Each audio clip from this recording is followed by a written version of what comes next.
हाँ जी, नमस्कार। राम राम, सत श्री अकाल।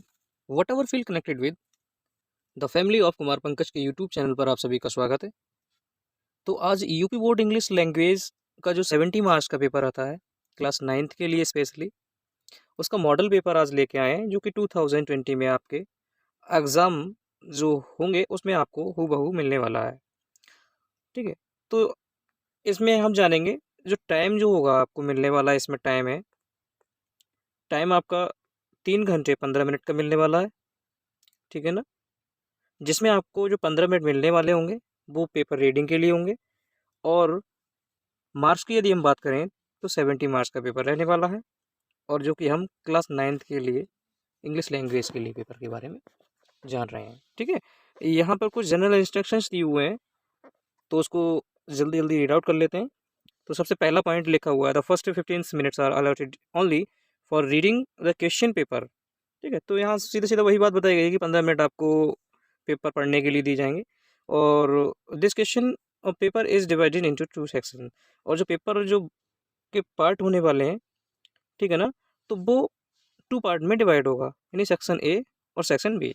तो जो सेक्शन ए होने वाला है ना, वो आपको मल्टीपल चॉइस क्वेश्चन बेस्ड होने वाला है, मतलब एमसीक्यूज बेस्ड होगा।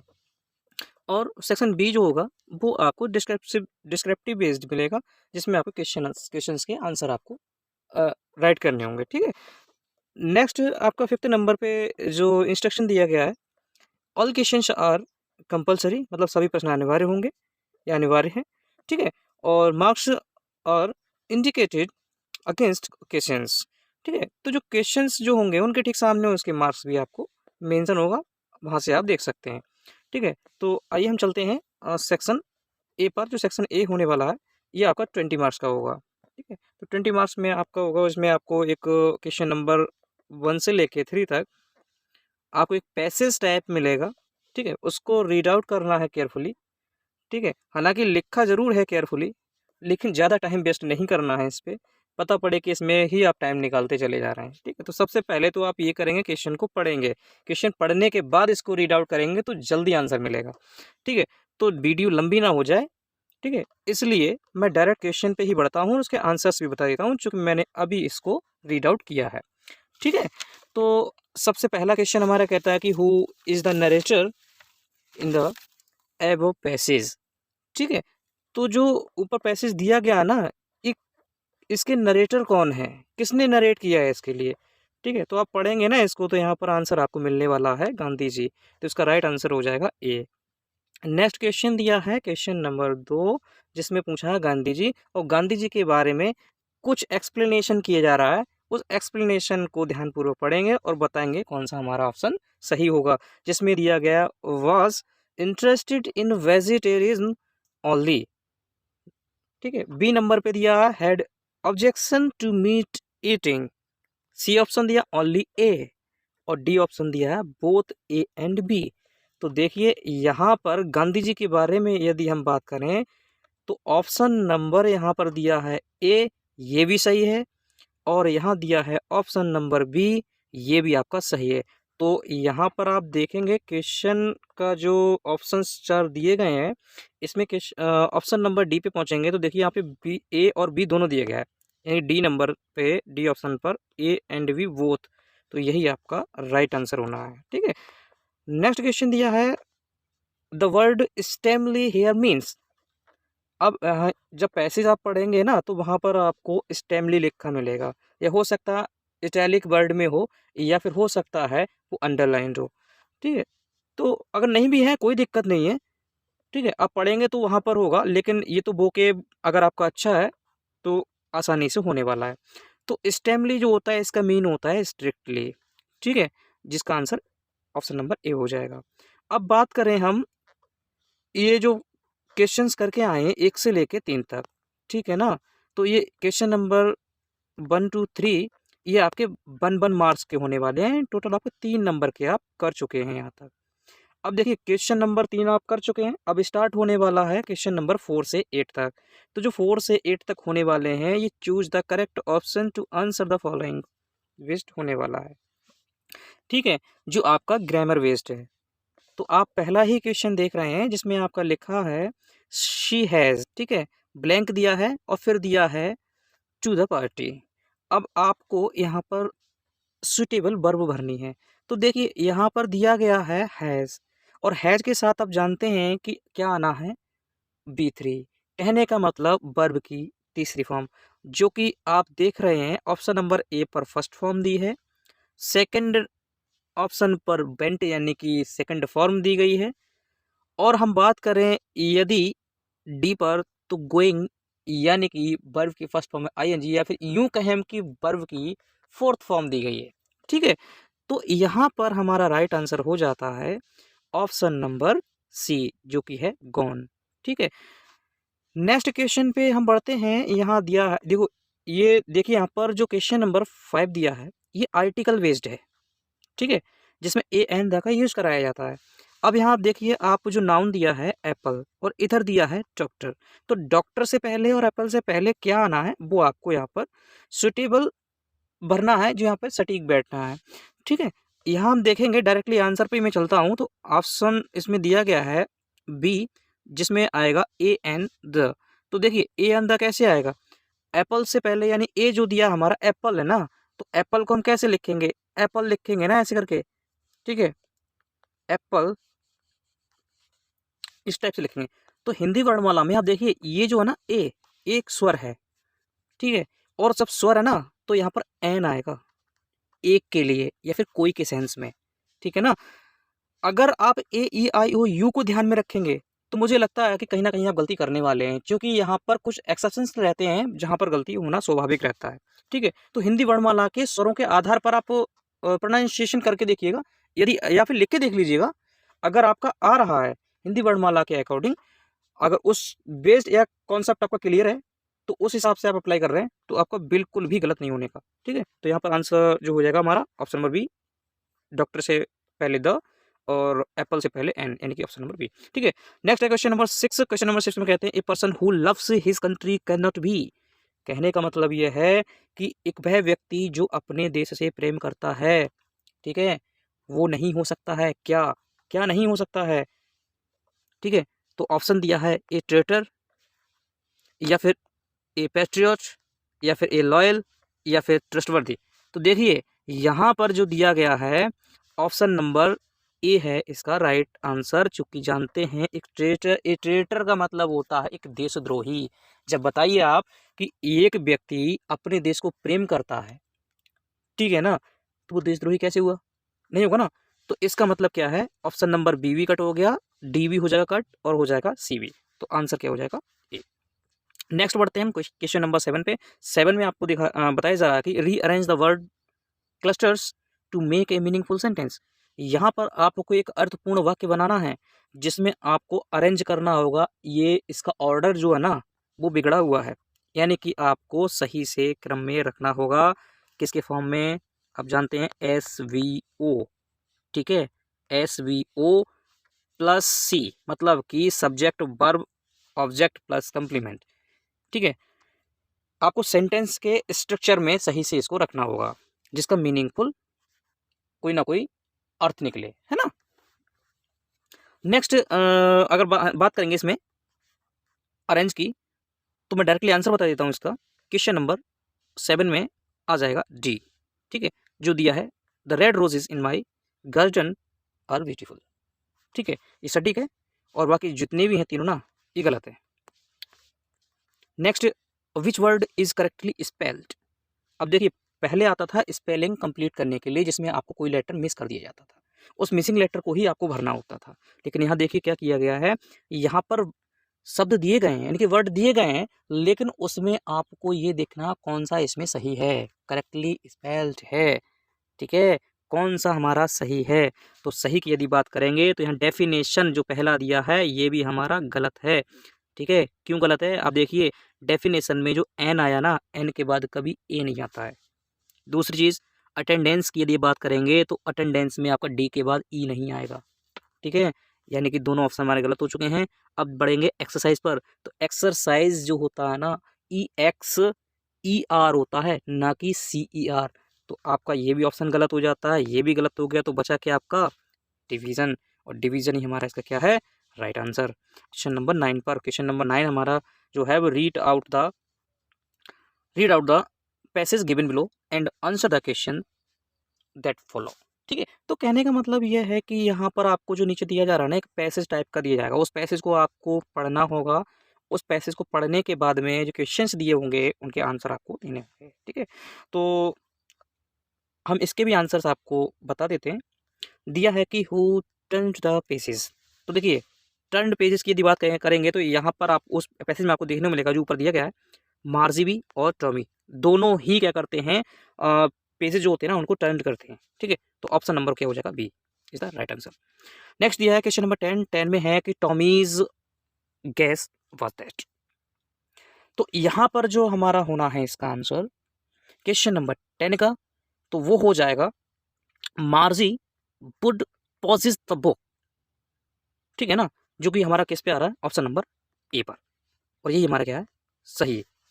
ठीक है, नेक्स्ट हम बढ़ते हैं अगले क्वेश्चन पर। अगला क्वेश्चन दिया है 11 से लेके 13 तक दिया जा रहा है, और 11 से लेके 13 जो होंगे वो based on your understanding of prose of the prose lessons, choose the correct option to answer the following questions. कहने का मतलब ये प्रोज आपका है, प्रोज से आपके एमसीक्यूज बेस्ड क्वेश्चन है, वो आपको सही से रिस्पॉन्ड करने होंगे। ध्यान से आप पढ़ेंगे तो आपका एक एक नंबर के ये भी आपके मिलने वाले हैं। ठीक है, तो पहला दिया है 11 नंबर पर, what did Kezia make for her father. ठीक है, ऑप्शन दिया है ए पिलो, बी ऑप्शन पे दिया है ए पिन कोसिन, सी ऑप्शन पे दिया है आपका ए बेडशीट, डी ऑप्शन पर है ए हैंडकरचीफ। तो देखिए यहाँ पर बात हुई है पिलो की, तो जो बात कही है फिलहाल नहीं है, चूंकि दिया है कि what did Kezia make for her father, इससे पिलो का कोई संबंध नहीं है।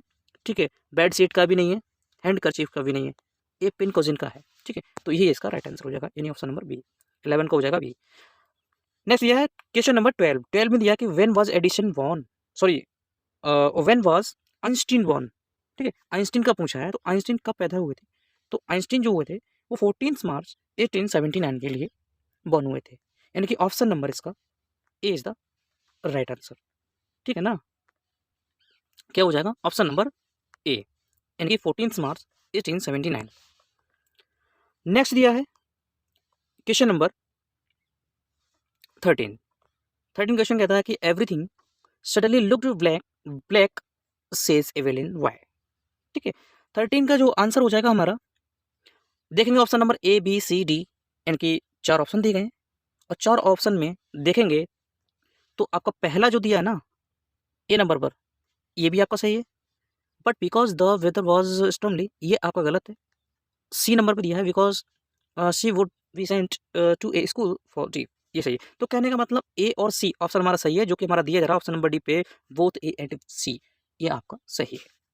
ठीक है, नेक्स्ट बढ़ते हैं क्वेश्चन नंबर 14 से 15 तक का, और क्वेश्चन नंबर 14 टू 15 आपका जो दिया जा रहा है इस पेपर में, वो read the following extract and answer the questions that follow. कहने का मतलब यहाँ पर आपको एक एक्सट्रैक्ट यानी कि स्टेंजा दिया जा रहा है, जो कि आपका किससे रिलेटेड है, पोइट्री सेक्शन से। ठीक है, तो पोइट्री से आपका ये दिया गया है, जिसको आपको पढ़ने के बाद इसके क्वेश्चंस का जवाब देना होगा। तो पहला हमारा क्वेश्चन बनता है इसमें, what does yellow wood mean. तो yellow wood mean, yellow wood का मीन पूछा गया है, और जिसका सही जवाब हो जाता है ऑप्शन नंबर बी, जो कि दिया है a forest with yellow leaves in autumn season. ठीक है, नेक्स्ट बढ़ते हैं अगले क्वेश्चन पर। अगला दिया 15 नंबर पर, जिसमें पूछा जा रहा है कि what, sorry, the poet should there for a long time because, option दिए बी सी डी, जिसमें अगर हम बात करेंगे तो इसका राइट आंसर हो जाएगा ऑप्शन नंबर सी, दिया है he was trying to make a decision.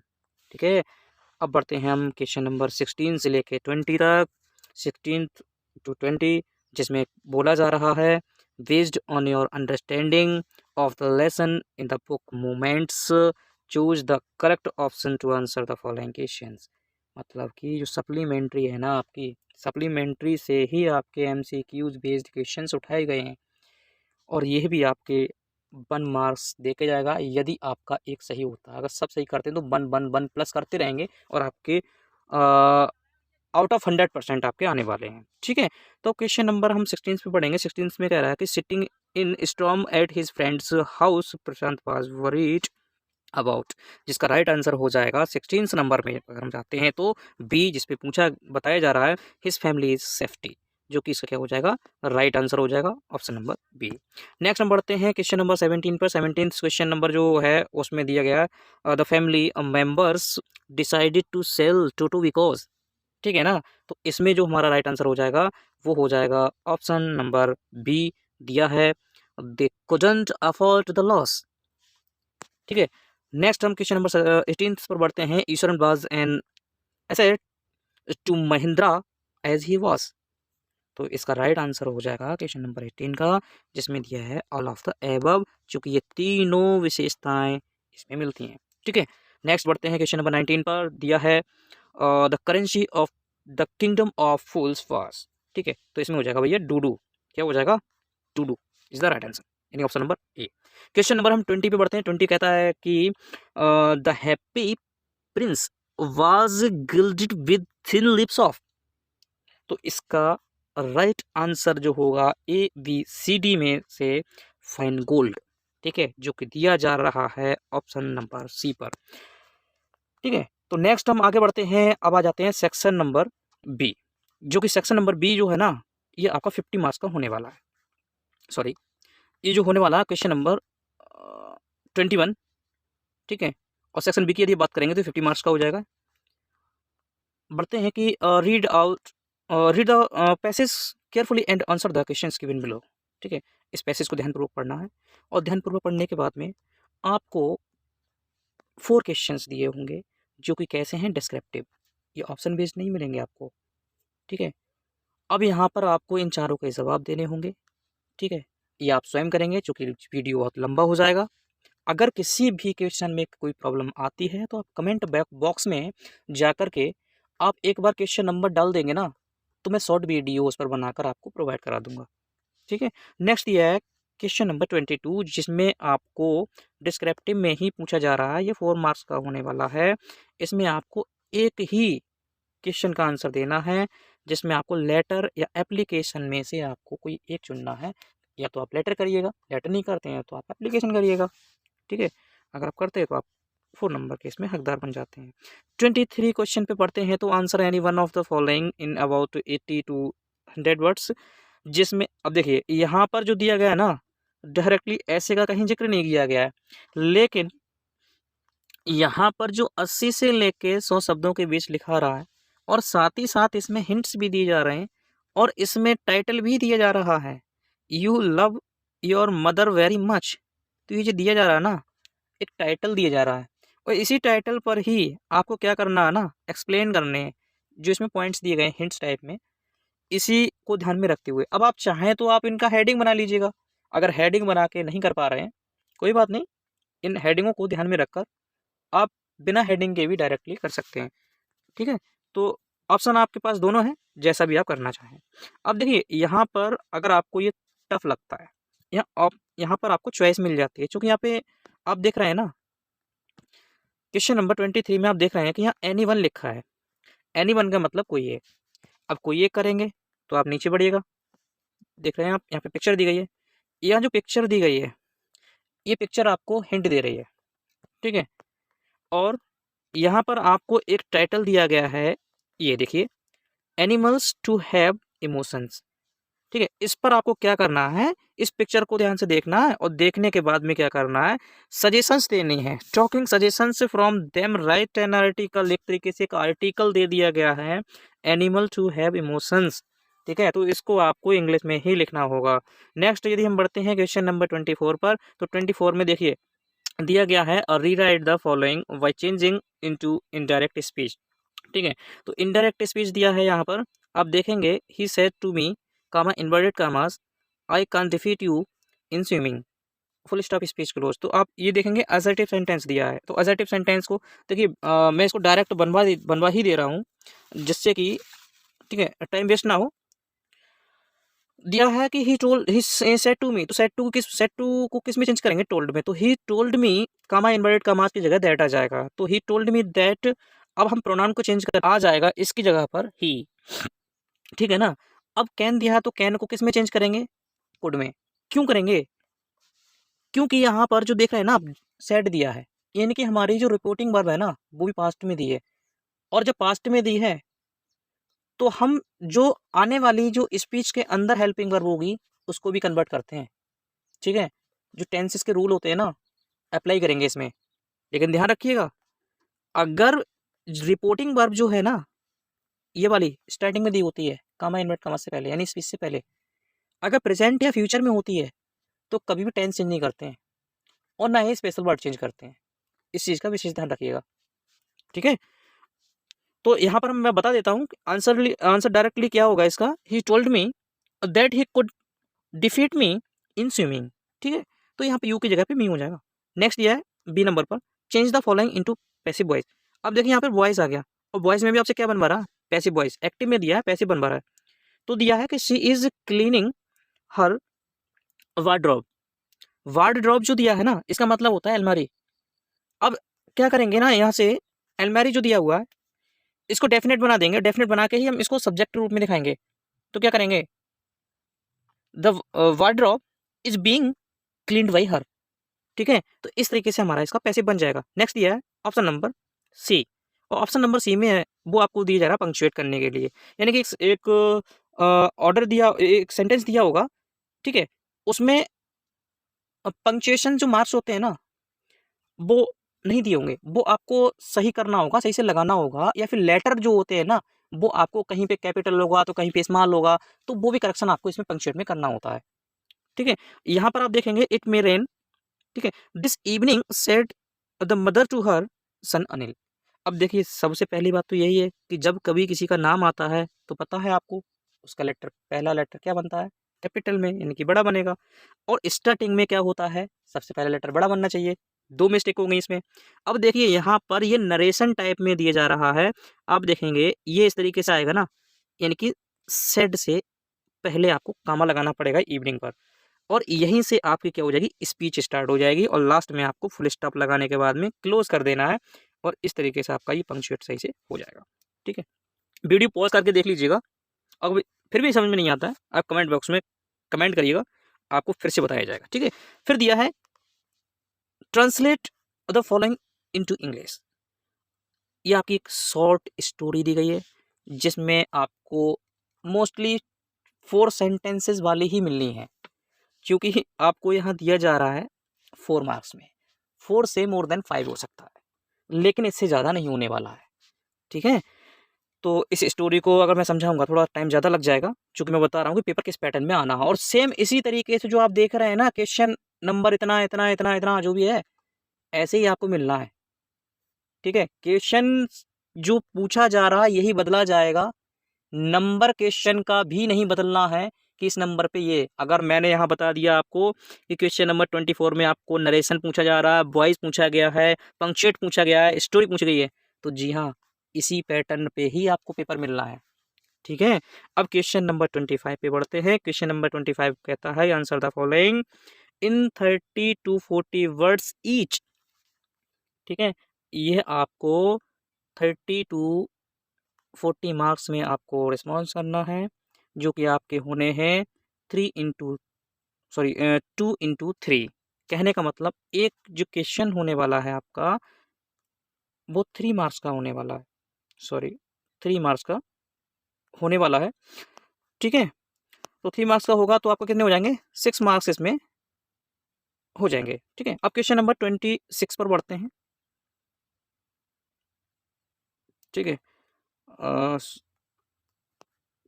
थोड़ा मिस्टेक हो गया, क्वेश्चन नंबर 26 जी हाँ हम कर चुके हैं, सॉरी नहीं कर चुके हैं, फिर से पढ़ते हैं। क्वेश्चन नंबर 25 4 पे थे, सॉरी क्वेश्चन नंबर 24 पर थे, 24 हम समझ चुके हैं, क्वेश्चन नंबर 25 पर थे। क्वेश्चन नंबर 25 जो है वो आपका 6 मार्क्स में आएगा, यानी कि 2 क्वेश्चन होंगे जिसमें आपको चॉइस भी मिलनी है। अब क्वेश्चन नंबर 26 पर आते हैं, तो 26 कहता है कि इसमें एक करना है, 2 आपको दिए जाएंगे, 2 में से सिर्फ आपको एक का आंसर करना, वो भी आपका लॉन्ग टाइप में होना, किस में होना, लॉन्ग टाइप में, ठीक है, लॉन्ग टाइप का होगा उसमें आपको रिस्पॉन्ड करना। नेक्स्ट ये 27 नंबर पर mention a few things that the poet wants to do when he goes to Innisfree, ठीक है, Innisfree। अब क्या है यहाँ पर ना, ये 40 मार्क्स में देना है, इसका आंसर जो होगा इसका 40 मार्क्स में देना है। कितने में देना है? 40 मार्क्स में, सॉरी 40 वर्ड्स में। कितने में देने हैं? 40 वर्ड्स में देने हैं, ठीक है।